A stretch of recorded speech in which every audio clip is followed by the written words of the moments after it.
Hello, I'm Mountain Express reporter David Forbes.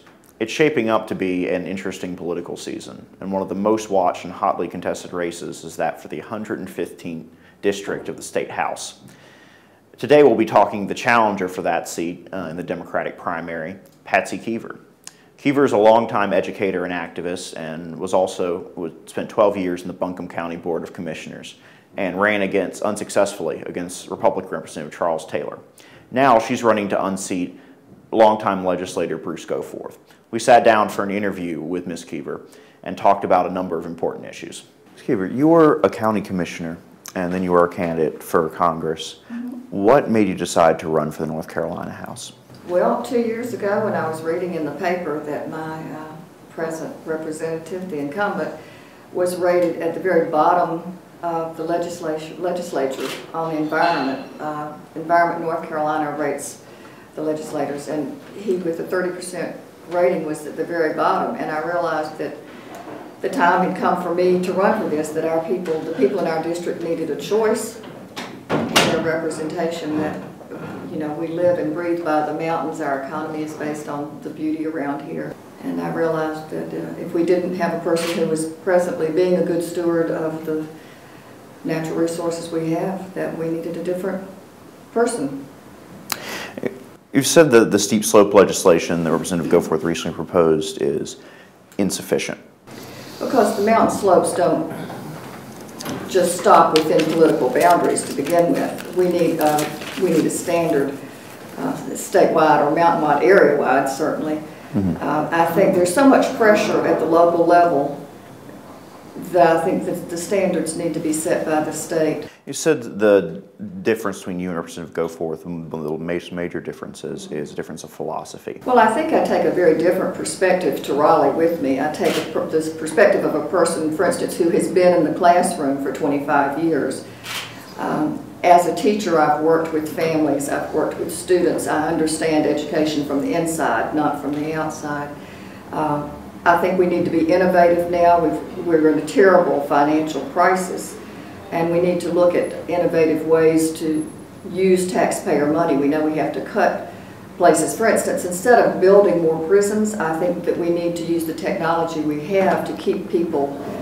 We can do home arrests with, you know, there's technology to keep an eye on people.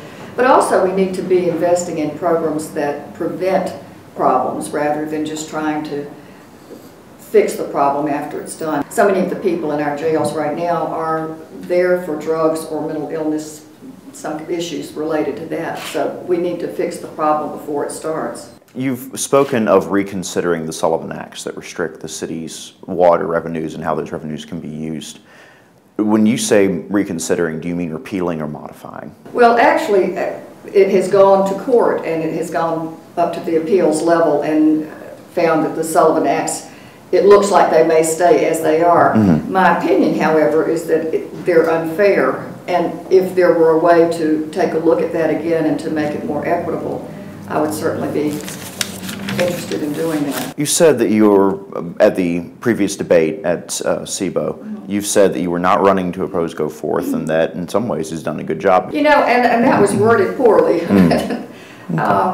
I am obviously opposing Mr. Goforth. Not in a negative way, not in a personal way, but I am opposing what he does, what he has done, and chiefly on the environment, because he was one of the dirty dozen. And yes, maybe he has, and since I got into the race, he has improved his ranking on the environment, and I'm very grateful for that. But I think when we look at somebody who's going to be in the legislature, do we want somebody that's spent their entire adult life working on the environment, being an activist to protect our natural resources, or do we want somebody who changes his mind because that seems to be the way the trend is going? Speaking of the long time that Representative Goforth has been in the State House, one point he's been touting is his seniority. Do you think, as a newcomer to the House, that that would hamper your ability to get your agenda through? No, I don't. Actually, I think Representative Goforth has held up some legislation and weakened some legislation. I think that I can go in there. I have friends in the legislature now. I think that we can be a good team and get some legislation passed that's important. What's some legislation specifically that, that he's held up or weakened? The Susan Fisher's sex ed bill. I think that we need a much stronger sex ed bill. I believe that in the 9th grade, we need a required course for all students statewide that would include 4 elements. I say the 9th grade because that's the grade, after the 9th grade is when most students who drop out, that's the year that they do it. So they get through the 9th grade because they're required to be in school. So during that last year that they are required to be in school, they need some basic education in 4 elements. One is sex education, real sex education that will give them the knowledge, the education, the resources that they need to make a good decision. The second one would be childhood development, basic childhood development from conception to 5 years old, because that's the most important developmental time in a person's life, those first 5 years. The third thing that all students need before they go into the real world is some basic financial literacy. They need to understand checkbooks, credit cards, paying insurance, all of those sorts of things. And the fourth one is basic civics 101. What does it mean to be a citizen in the United States? What does it mean to have a job and contribute to society? Speaking of education, actually, the state's education system is in a bit of a situation now due to the economic crunch. I think the course that I'm offering, suggesting, would go a long way towards saving taxpayers money. And it's not a new course. It doesn't have to be reinvented. There are, you know, this kind of knowledge is out there, but it's not required. So the only difference that I'm asking is that it be sure we have those 4 elements and that it would be required. I do not believe we can cut teachers. I would say that's one of the most important things. You've got to have that teacher-student relationship, because that helps build citizens as well as providing knowledge. What are some overall ways to innovate and save some major money in the state's overall budget? Well, like I said, I think we can save money on an overall budget with our prison system.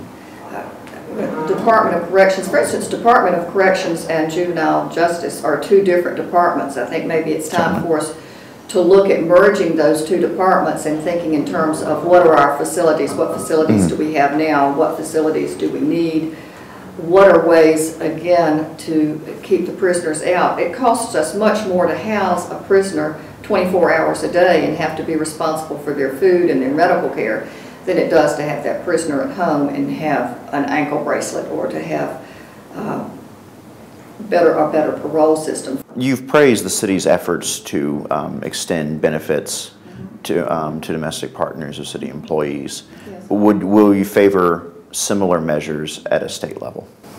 Certainly. I think state employees right now are underpaid. I think there are several things that need to be done for state employees. To retain them. We spend so much time training state employees, and then we don't pay them enough. We lose them to the private industry. People that are in public service generally have lower pay, so we need to be sure that we provide them services that will help them, and certainly domestic partner benefits is one of those that would make a difference to them. Okay. If you're elected day one, what's your first top legislative priority? I think my top legislative priority is to get education squared away, to get a course in the 9th grade. I think that's an extremely important course. I know Judge Pope has a bill that he wants to introduce into the legislature that has to deal with what happens to the 16 to 18-year-old student as well, that requires them to stay, if they drop out of school, then they have to go to a community college or get a GED before they can get a driver's license. The bottom line is we want to produce citizens that can be part of our community. Okay. Is there anything else you'd like to say to the voters of WNC before they go to the polls? I'd like them to think about what are the issues that they really care about. Is it providing money to small businesses to help those small businesses, support those small businesses that have started in our community and grown and provide jobs for our communities? Is it to ensure that everyone has equal opportunity?